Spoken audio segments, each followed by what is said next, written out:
Bismillah, alhamdulillah, wassalatu wassalamu ala rasulillah ve ba'd. Sakal ektürünün hükmü kanday? Sakal ektürü meselesinde bu nerseni alımlar iki avalga bölüşöt. Misalı bir kişinin sakalı seyrek bolsa, je sakal çıkpagan bolsa, sakal ektürüsü bul durus emes dep aytышат. Antkeni Allah jaratkan түскө razı bolуу керек. Бул биринчи авал.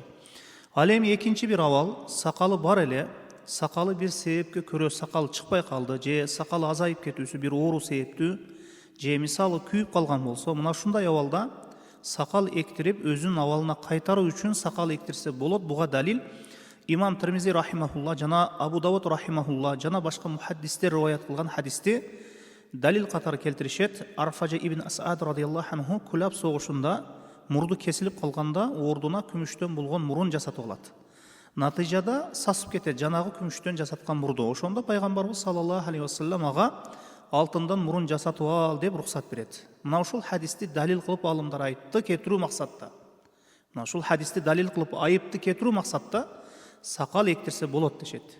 Эгер айыпты кетирүү максатта боло турган болсо, өзүнүн сакалы болуп, кийин күйүп же бир нерсе болуп сакалы чыкпай хуниктеп кеткен болсо, сулуулугу жоголуп кеткен болсо дегендей, ошондо сакал эктирип өзүнүн абалына келтирсе болот. Эми бир кишиге негизи сакал чыккан эмес, сакалы жок, жаралгандан бери, мындай абалда Аллах сакалсыз жараткан болсо, ага разы болуу керек. Анан барып сакал эктиргени болбойт. Аллаху алам.